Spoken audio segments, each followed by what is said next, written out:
Welcome to Group Talk. 4 shows, 1 podcast from the Small Group Network focusing on topics relevant to small group ministries. Whether you're in a church of 100 or 10,000, whether you're a volunteer or staff, we want to support, encourage, and equip you to lead well. So relax, listen, and enjoy Reading Lenz with Nick Lenzi.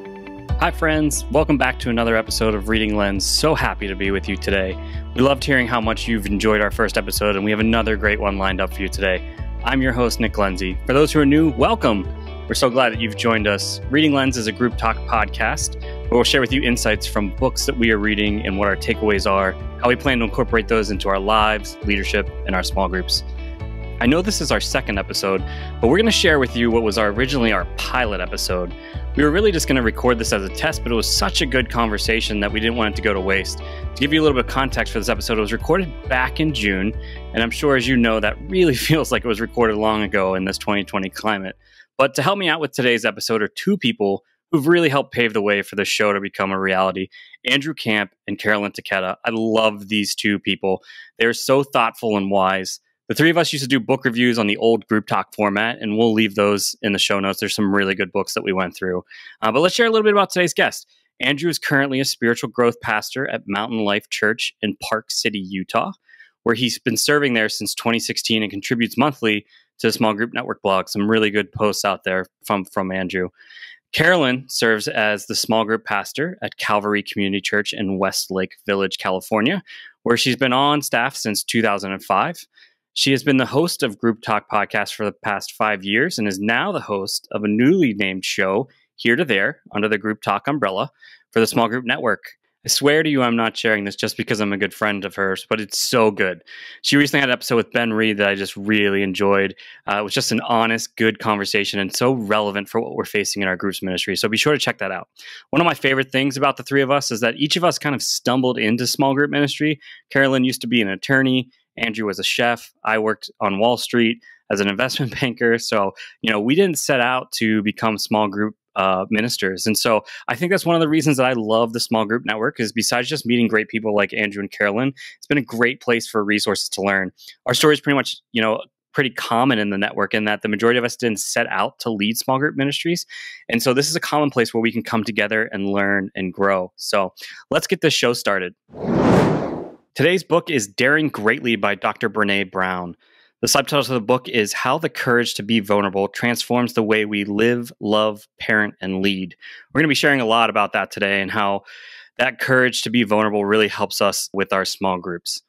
Karen, I'd love if you could start us off. Would you give our listeners a quick summary of this book and include some background on Brene Brown? Sure. So, Nick, thanks for having us on. I love that you're going to take our book talk to new places. I love the title and the whole concept, especially as we keep reading books that aren't necessarily Christian, but have biblical values that we can apply into our ministry. And Brene Brown, this book, oh my goodness, she's like a cultural phenom now. But when this book came out years ago, she is a professor in the Graduate School of Social Work at the University of Houston. She is a social worker by trade, and she's done a lot of research, and that's partly her role. And she's done a lot of research on shame and vulnerability.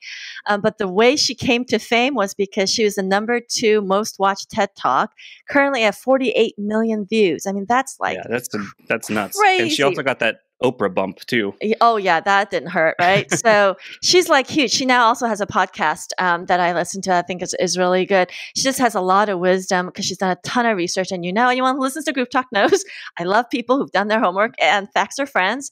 So she's done a lot of research and has shown over and over again, regardless of what context and what people group, whether it's military or business people or students, she interviews women, men, different races. These research findings seem to be kind of universal around vulnerability and shame. And so I think there's a lot she can help us understand. But Nick, if you don't mind, Daring Greatly, the title, and I did not know this about where this quote came from. And maybe, I don't know, Andrew, you're more of a historical reader. I don't know if you knew where it came from. Not at all. Nope. Yeah, so I love this so much that I actually have it on my office wall now. But where the title Daring Greatly comes from is from President Theodore Roosevelt's speech in Paris, and it's commonly known as the Man in the Arena. And it's not super long, so I can just read the quote real fast, and it's so fitting for our moment now. It's not the critic who counts, not the man who points out how the strong man stumbles or where the doer of deeds could have done them better. The credit belongs to the man who is actually in the arena, whose face is marred by dust and sweat and blood, who strives valiantly, who errs, who comes up short again and again, because there's no effort without error and shortcoming, but who does actually strive to do the deeds, who knows great enthusiasms, the great devotions, who spends himself in a worthy cause, who at the best knows in the end the triumph of high achievement, and who at the worst, if he fails, at least he fails while daring greatly.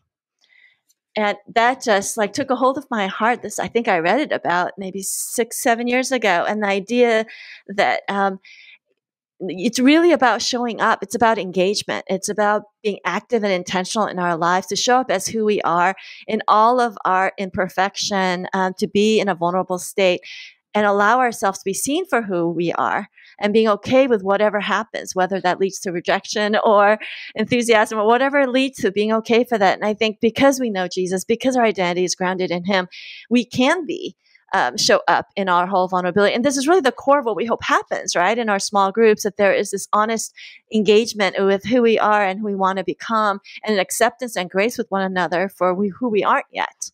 So I thought it had a lot of application for ministry. Totally. Yeah, one other thing I just want to say too about this book, that my wife introduced it to me probably like 3 or 4 years ago. I remember we were on vacation and looking for an audiobook, and we had just found out that Brene Brown had recorded it, because before it was by another author, and that's a whole nother thing of audiobooks not recorded by authors. But and I just like ate it up, and especially being in the small group world, I just could not read this without thinking, oh, that's why we behave that way, or that's why we do those things. And I was really excited when we found out we were going to do this book, because I just really enjoyed it the first time. But I think I even grew a greater appreciation the second time around, because, we were texting on the side, and Angie was talking about how, this book was starting to get to him, and that was happening to me too. There's just stuff in this book that when you reread it, or you come to it, there's things that's like, oh, I'm not kind of dealing with that yet, or I haven't acknowledged that, or, she really hits on that. But Andrew, how would you say that this book is defining vulnerability, and why is it important? Yeah, no, I think it's super important, because vulnerability seems to be a very popular word within Christianity, especially among younger pastors and leaders. And so we have to understand it correctly. And what I love about Brene is her understanding that it's sort of this uncertainty, this risk, and this emotional exposure, that vulnerability lies at the heart of all other feelings and emotions, or she calls it the birthplace of emotions, that without vulnerability, there's no love or joy or courage or empathy or creativity in the world. And so it's really just about I think like Carolyn mentioned earlier, it's the risk of showing up and letting ourselves be seen, and it's that idea, that man in the arena quote of, am I going to do that work? And it's not going on a victory parade afterwards. You're usually limping afterwards, as she says. But it's just this idea of, okay, who do I want to show up to the world and show myself to be in the world? Or she uses the phrase a lot, wholehearted living, and how do I bring my whole self into every aspect of living, not just ministry, but parenting, marriage, friendships. And we'll talk about some of the myths she shares, because I think those are important to sort of hone in where we're going with this idea of vulnerability. And it seems to matter even more now than when she wrote it, in terms of, think about social media, you guys. Like, the whole idea of how you show up in social media is not necessarily related to how you show up in real life or with certain friends or church circles versus non-Christian circles. The wholehearted piece I love, because it's really about being an integrated whole. So who you are is who you are, regardless of whether it's on screen, off screen, in church, out of church, with your kids, with your spouse. I mean, all of that, it's a really important piece. That's a great reminder of the role social media has transformed wholehearted living, or, the vulnerability aspect. Yeah. And it's interesting how that kind of changes from year to year too. I mean, so this book was written in 2010, which that means Facebook is about 7 years old then. And we fast forward 10 years, and now there's 17, and there's probably 17 different social media platforms that we're all a part of. And thankfully, none of us are dancing on TikTok yet. But yeah, so, way too old for that. But Nick, you're kind of there. You could. I don't know. So one of the things right off the bat, this book kind of starts off pretty hot and heavy. And one of the things that it starts off with is this culture of never enough. And you guys alluded to, social media kind of pointing that out of where we're able to see the never enough. But, I think about my own ministry and where these never enough kind of phrases creep in. And I think about how there's times when I'm like, man, we never have enough groups, or, you start hearing from elders or people where we're not having enough growth. We're never enough. You never have enough leaders. You never are smart enough. And these lies just start to eat at you. Are there other areas where you guys have seen never enough creeping into or affecting your ministry? I think it's sometimes, especially when you're new, you don't have enough experience, or you don't understand, or if you're younger on an older church staff, like that downplay of somebody else mentioned like rookie smarts or something, where like they downplay that of once you have more experience, you'll understand, versus buying into that idealistic hope that many new people can bring. Yeah, and I think that the whole never enough probably time to connect with people, never enough ministry dollars to go around, never enough leaders for the number of people want to get connected. There's a lot of that. I think I've my kids are now in college, and I felt that a lot with parenting, where it shows up where you feel like you're not good enough, especially as a mom, working mom too. That's really pretty insidious and seems universal for working moms as well. Yeah. So it does show up, and maybe for men, maybe especially if they're the primary wage earners, and our people in our small groups are dealing with this all the time, not feeling like they're good enough for their jobs, for the next promotion, they're getting looked over. Their marriage isn't as good as the one on Facebook. There's never enough on that. That's a whole other topic, Nick. Down the road, you can get someone on to talk about marriage, marriage and ministry. I think another area I can play in, especially within our church culture, is when we talk about people's never enough time, or they don't have enough time to volunteer or be part of a small group. And are we believing that scarcity lie of the time people have to be part of ministry? Yeah. And I think I've seen it most recently. I mean, so this is being recorded in June, and we're heavy in the race relations right now. And I mean, we've physically heard this phrase said to us at our staff, just that we're not saying enough, we're not doing enough. And it's hard to hear and wrestle with, because I think one of the things that's just challenging of working at a church is like this, you have to be right. And trying to please people is really, really challenging. And I'll admit we have a lot of ways that we need to grow and stuff like that, but it's really hard when you're not completely in that decision seat. Like, us as small group pastors, usually we're not the ones that get to make the final calls and stuff like that. So it gets really challenging sometimes when those never enoughs creep into there. Yeah. So she takes kind of the backdrop of our never enough culture, and that's really systemic. It's not just individual. It's really about American capitalism, and that it basically breeds that idea of competitiveness and drivenness and all of that. So she sets up kind of the framework for it, the scaffolding, and then what does it breed in us that's really destructive is that there's three pieces. There's the shame, comparison, and disengagement, and they're all kind of intertwined, but I think because one of the big themes of the book is about engagement. She's trying to really inspire and compel and exhort towards engagement. And what holds people back in engagement is the fear, the shame, that if I am seen, people are going to know my weaknesses, and then I'm going to be shamed for it. And I come out of a Korean American culture, which is really big on shame. And I've heard from my Catholic friends that they really get that. And I've heard from my Jewish friends that they also get shame. Maybe it's the kind of more European Americans that don't, but the idea is that if I do show up and what I show up with is inadequate, then there's just the shame comes in, and that's so painful that I'd rather disengage. And part of why I think you look at whether or not you should engage or not is we do that comparison thing and think, okay, what I'm bringing, is that good enough for the room, for the group, for leadership? And then we try to calculate, is that going to lead to shame or praise? If that's our hook, or whatever, you guys' hook may be, that one is mine. And we'll talk a little more about perfectionism and stuff, but that one is mine. And so I have to constantly check in with, the idea of daring greatly is that it doesn't matter, that even if you fail, the fact that you tried something that aligns with our values and our principles and how we want to live our lives and Jesus, that's good enough. And man, that is just, I wish I could just embed that into my heart, but I have to remind myself over and over that is enough. Bringing this right into this same example, we're not saying enough, we're not doing enough. And then I immediately start feeling shame because like there's some truth to that, right? And so, man, I could be doing more. And then I start searching like, okay, well, what are other churches doing? What's going on? What can I do? The comparison kicks in. You run into the comparison trap, right? And then you become so overwhelmed at the number of options that you have that you're just like, you know what? It's easier to quit. I'm done. Peace out. I'm stepping out of this, right? Yeah. I think too, just realizing, she made a point with this, that the opposite of scarcity isn't abundance. And I tend to think of abundance, because we have a God who is abundant in all things.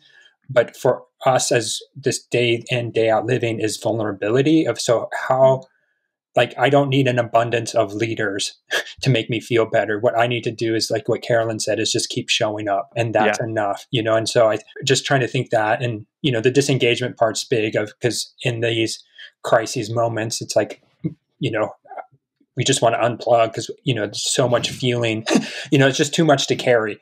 At times it's like, I can't carry the weight of all of this anymore. And so I'm just going to like push it aside and numb myself on Netflix for 30 hours. So it's.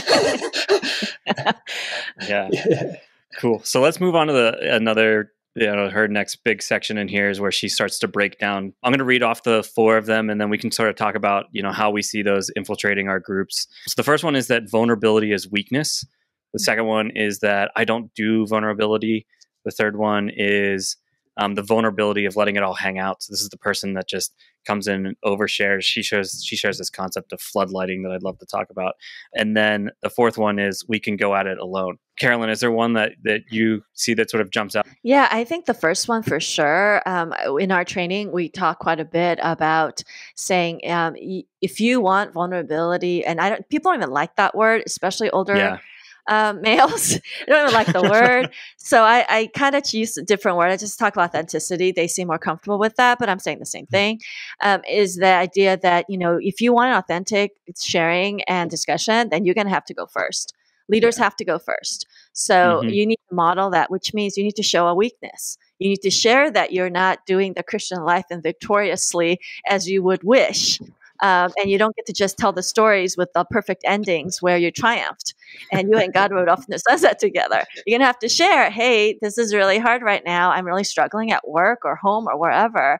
And would you pray for me? I said, the minute you do that, that is not weakness. That is actually your best opportunity for leadership. And that will make everybody else in the group relax and feel safe. That's how you build safety, is by showing your vulnerability. And you don't have to share the deepest, darkest thing, because then they kind of look at me with these big eyes like, what do I have to share? No, to share your secret sin. But you do need to share areas of struggle, because otherwise Christians just stay in their holy bubble and they want to keep pretending that everything's okay, and that helps nobody. So I think in training, I spend a significant amount of time talking about get comfortable being uncomfortable and be open and share first. And you have to share first. We do the same, and we kind of have really jumped on to how North Point, they're just so good at boiling things down to simple. And so they do the show up, join in, and be real. And that be real part is that like bringing who you are and, allowing others to know that. And I think it kind of transitions into that next one where it's like, I don't do vulnerability. I think what she's really trying to communicate there is that like, you don't have an option. Like vulnerability isn't like, like something that you just avoid, and is just like how we express ourselves. She uses it a lot within love, and as Christians, we're called to love each other. And so that's going to take vulnerability. It's going to take risk. It's going to take putting yourself out there. Do you think, Andrew, your church has older people and older generations, more boomers? I'm curious about this because, Nick, your church is younger. And when I talk to young adults who are Gen Z or millennials, they seem to really love the word vulnerability and transparency. They love all of that. So I'm curious for you, Andrew, if this is a harder concept to communicate to an older audience. No, I immediately thought of my context about, vulnerability is weakness, and I don't do vulnerability, because being in Park City, you have to have wealth to show up and live here. And so you have type A male executives who have run Fortune 500 companies. Vulnerability is a weakness in that field, they were taught. And so to get small groups out of the plane of simply talking about scripture it makes me want to disengage at times. If I'm honest with myself, it's just how hard do you push when this is such a foreign topic for them. And I loved what she said, like when she's talking about this as a weakness, is just owning the scaredness of the reality. Like she says on page 37, yes, we are totally exposed when we are vulnerable. Yes, we are in the torture chamber that we call uncertainty. And yes, we are taking a huge emotional risk when we allow ourselves to be vulnerable. But there's no question we're taking risks, braving uncertainty, and opening ourselves up to emotional exposure equals weakness. As we talk about vulnerability, I think owning that reality, like this is scary and not natural, is important to remember. Like we've not been trained in this. You know, if we're discipling people towards Jesus and authenticity and sharing in his weakness, like that's not how we are discipled in our culture, you know, as a whole. And so we have to move our people away from the natural bent of culture towards the natural bent of Jesus. It's true. Yes. Yeah, I think part of the resistance to that word for anyone who's maybe Gen X or boomers is there's this fear, and I always hear it in every training. Oh, well, you're not saying you should let it all hang out. Because, heaven forbid that happens, right? And I think it's the discomfort with messiness, if you let it all hang out. And I love how she kind of dispels that. There's this common misperception that it means you have no boundaries, you're inappropriate, someone sucks up all the time and air in the room because they're sharing about their stuff over and over and over. But she has this quote, she says, vulnerability is about sharing our feelings and experiences with people who've earned the right to hear them. Yeah. Vulnerability without boundaries leads to disconnection, distrust, and disengagement. And I've had this conversation with people quite a bit, people who tend to share more, not necessarily even overshare, but just more tenderhearted people. And and they get hurt. And I will have the conversation of, did the person you share it with, was the group at a level of trust where they could hear it? Because what ends up happening, people share and they're expecting a response. They don't get the response. They feel hurt. Then they disengage. So we want to stop that loop going. And so in part of the training with small group leaders is to say, authenticity does not mean you share everything. It's really about being real about what you are sharing and being real about how you are feeling in the moment. And so the disclosure that you have in the group about your personal life has to be appropriate to the level of trust and relationship that exists there. And I like her caution on that, because she's not saying just show up and have no armor, or just, dare greatly means you're just out there in the arena with nothing. No, you are out there with other people who are going to have your back and who it's appropriate for. So I try to dispel this myth when I talk about being authentic and being real, because this is the one that leaders are afraid of. Yeah, I'm totally going to take from hers too, that concept of floodlighting that she uses. So in other words, what she's talking about is an actual kind of floodlight. When that light turns on, it's so bright, and that floodlight is there to light up the entire room. But what ends up happening is when someone turns on, that vulnerability, and it's way too much, it's that floodlight, and it just blinds everyone. And I mean, you can't see how I'm recording, but I'm shielding my eyes and closing them. But so for those listening in their car right now, and then her last myth is just that we can't go at it alone. And I think where that kind of applies to groups, I think that has a lot to do with us as the point people, because, one of the reasons, again, I'm such a big fan of Small Group Network, but why it was important in my life is that, our leaders have other leaders they can talk to, our coaches have other coaches they can talk to, but rarely do the point people have other point people to talk to. And it's just been so healthy to have other people to talk to and realize that these are some norms that happen. There's this thing of, you think that you can do it by yourself. And, it's funny is we're so good at giving that advice to people in our church to be you can't go at this alone, hop in a group. But then when it comes to us, we're facing these problems and we're trying to take them on ourselves. And, if that just rung a bell for you, I gotta say, see if you can find your local huddle. And even if it's been a while since they've met, just email that leader and I guarantee you they'll be willing to pick up the phone and talk to you. Well, I loved how she ended that topic, because she said the greatest people in our lives aren't the people on the bleachers cheering for us, but those in the arena fighting for us and with us. And I think that's your point with the Small Group Network, is these are the people in the arena fighting with us and for us. And it is a lifesaver to find those people you can trust, that can share your war stories, can share the scars, can bandage you up when you're wounded, because we need it. Yeah.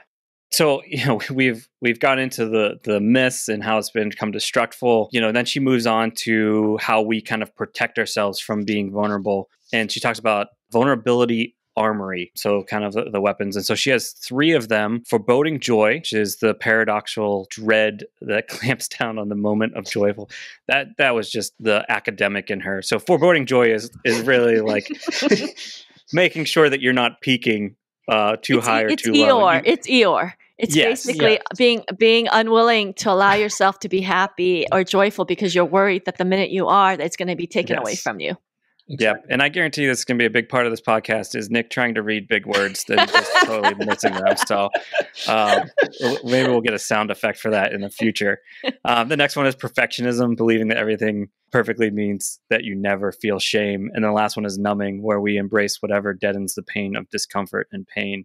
Is there one in particular that stand out to you guys? Yeah, so I've already confessed that I struggle with perfectionism. I tell people that I'm a recovering perfectionist, but I'm a 1 on the Enneagram, which means I'm the reformer or the perfectionist. And I think for me, what the vulnerability piece feels so scary is because I want to avoid that feeling of shame, the feeling that I didn't measure up, I wasn't good enough. And so it's easier not to engage and not to show up.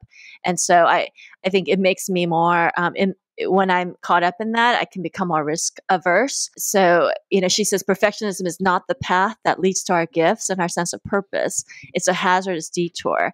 And I used to, in my younger years, unless I knew I could do it pretty well, I would say no, I wouldn't want to try. And I felt such a sense of failure with that. But God's really worked on me on this. And I've had to, in ministry, have had to say yes to stuff that I don't know how to do. I mean, this is not what I was trained for. I mean, Andrew was a chef, you were a trader, and I was a lawyer. So I thought, this just makes no sense. And so early on, I kind of adopted as my ministry verse, that God's grace is sufficient. And when I have to do something that's a little that's out of my wheelhouse or just way out of my wheelhouse, I remember the first time I had to speak on our stage and I was just praying and doing the announcements. It really shouldn't have been a big deal, but I was, oh my goodness, I was hyperventilating. I was so nervous. And I thought, this is crazy. I've spoken in court. I've done other things. Like, why is this so frightening to me? But it just kind of like Satan just kind of got a hold of me and like, you're going to fail and everyone's going to see it. All 2,000 people are going to be laughing at you. It was this kind of crazy moment. And I took a deep breath and I did it. And it was awful. Like I stuttered. I couldn't, I said, like a million times. I was terrible. And so, and I came down and I felt like red and flushed and just all the physiological symptoms of shame.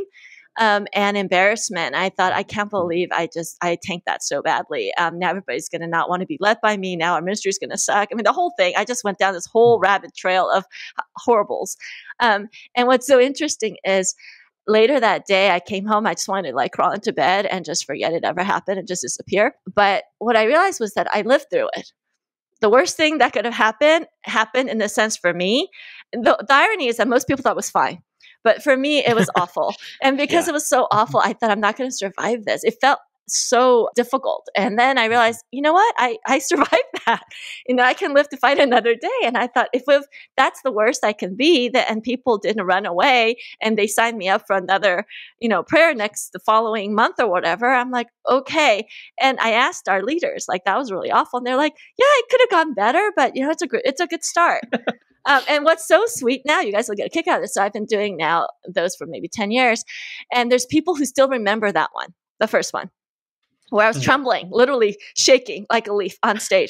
And my voice was trembling. I sound like I was going to cry. So now they remember it and they are so cute because they'll come up to me, even now that I've smoothed out this and I've done it enough times, they'll come up to me and they'll be like, oh, I just love seeing how God's grown you and love hearing from you. And I remember when you were nervous, it's become part of an endearing story because they can relate to it. They're like, I could never do that. I could never do this thing. And so it's become part of the story I share about when I stepped out and did something really scary. God showed up and worst thing happened and I survived and God shows up again. So it's the kind of trusting God's grace to meet us when we do those things. So that's been part of my technique or, kind of the trying to get over perfectionism. There's really no shortcut.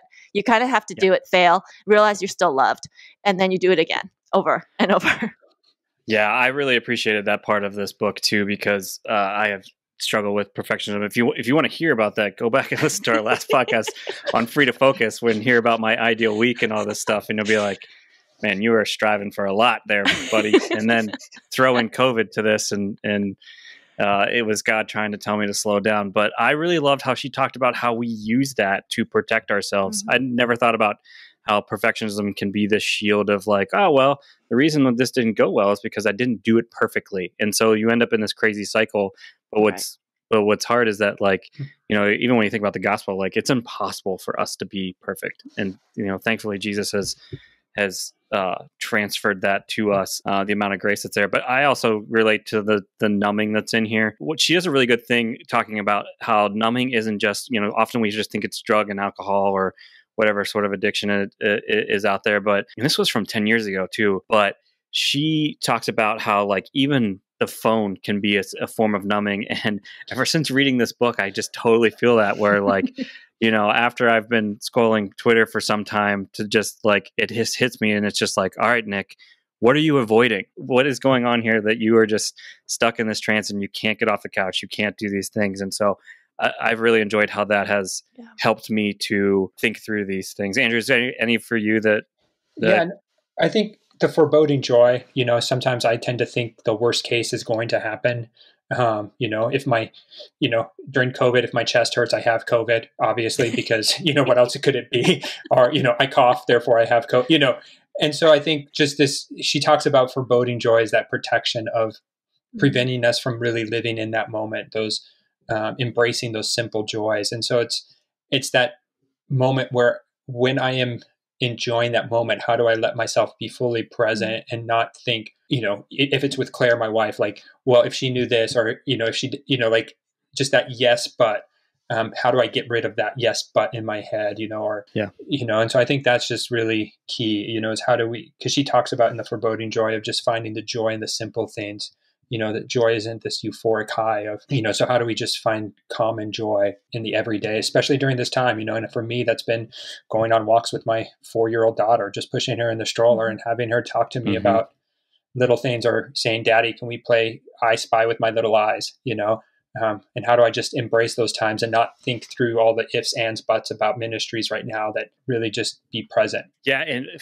I can relate to this one too, a bit too. I know several years ago, I went through this, and just conversations with God, and not recognizing that by trying to block the emotional pains of like hurts and anger, those kind of things, and trying to suppress them, it's really hard to do that without also suppressing joy and these other kind of emotions that then it leads to numb, right? And so like you're not going to be able to fully embrace the joy until you're able to fully embrace that hurt and allow, Jesus to come in there and heal that wound. And one of the things I'll say too is, like, that's not always a thing that you should handle by yourself. Seek professional counseling. It's what I did. That was super helpful. But so, hey, as we start to wrap up, anything else that we may have missed?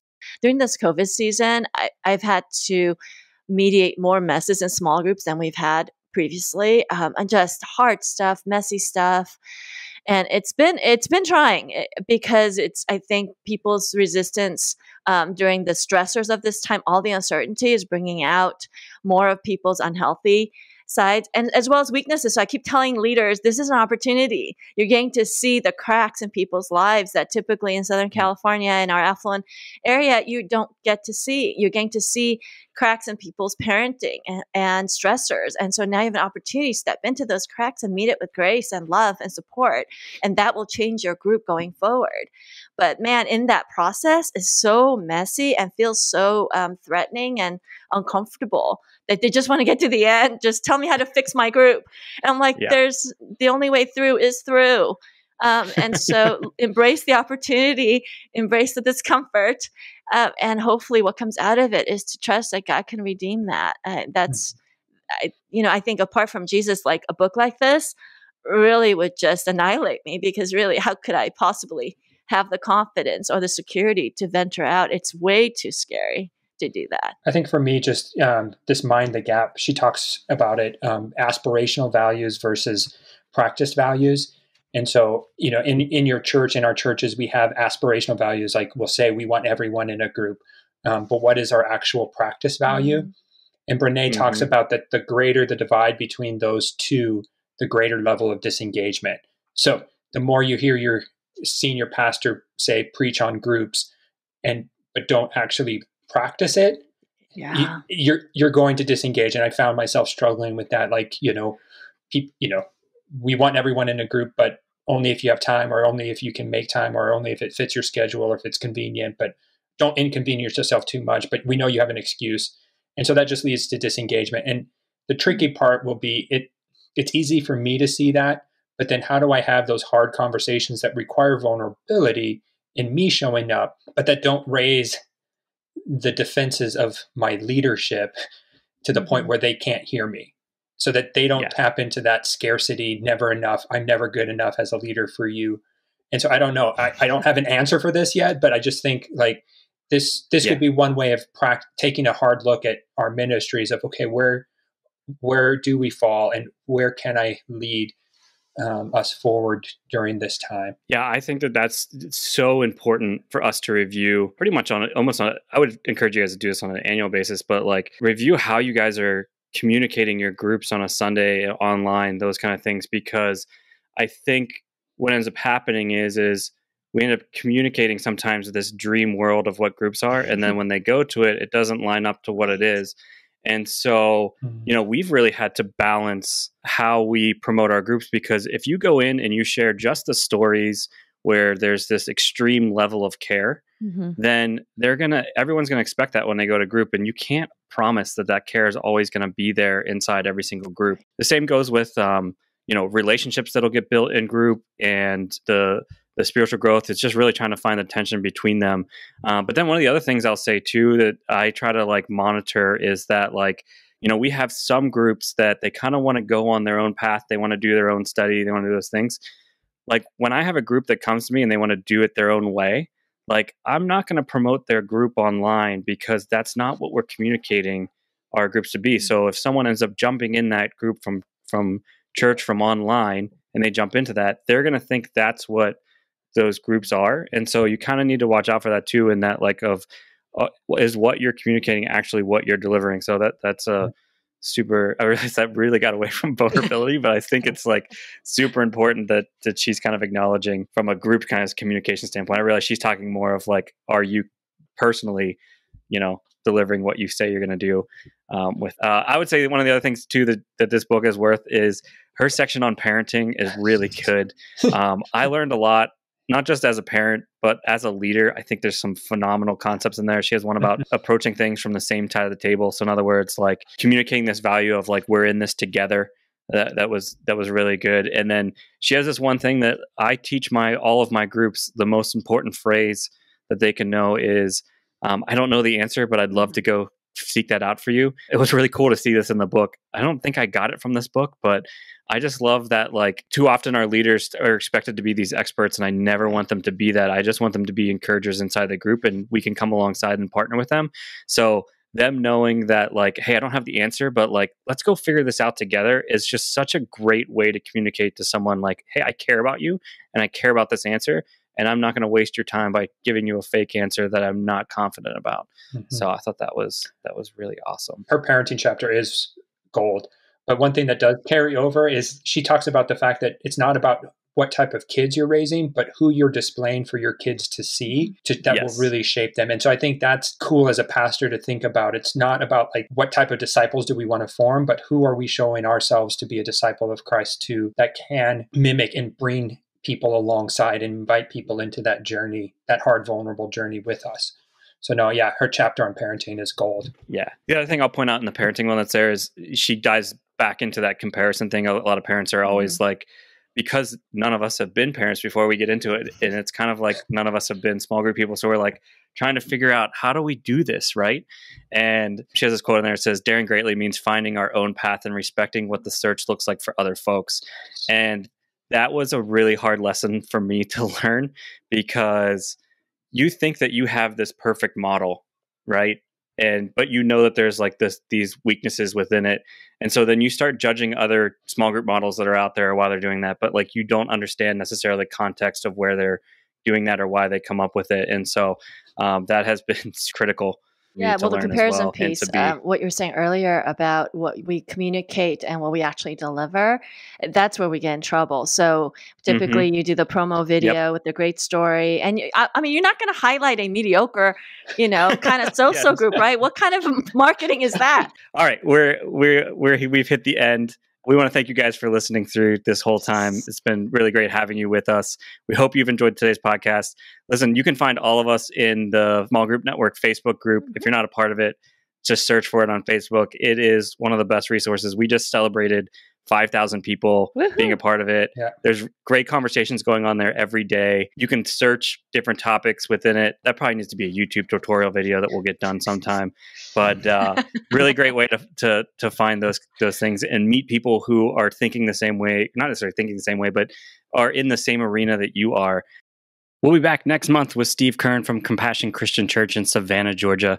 We'll be covering the book Extreme Ownership by Jocko Willink and Leif Babin. So if you want to read along with us, you can get a head start. It's written by 2 Navy SEALs. It's a pretty exciting book. They share what they've learned on the battlefield and how it applies to leadership in any environment. But before becoming a small group point person, Steve was in the Navy, and I told him to pick out a Navy book, and this is the one he picked out. I've already been in it, and it is fantastic. It should make for an awesome conversation. So we'll see you next month. Remember, leaders are readers. Take care, everyone. Hey, Small Group Network family, Jason Banzoff here, Group Talk producer and Small Group Network creative arts director. Thank you so much for tuning into this episode of Reading Lenz, and thank you to Nick, Andrew, and Carolyn. Now, before we go, I just have one question for you. Are you subscribed to the Small Group Network monthly e-newsletter? From our latest articles, videos, and podcasts to our upcoming events to our Huddle Conversation Starter, this dynamic resource is delivered directly into your inbox each month.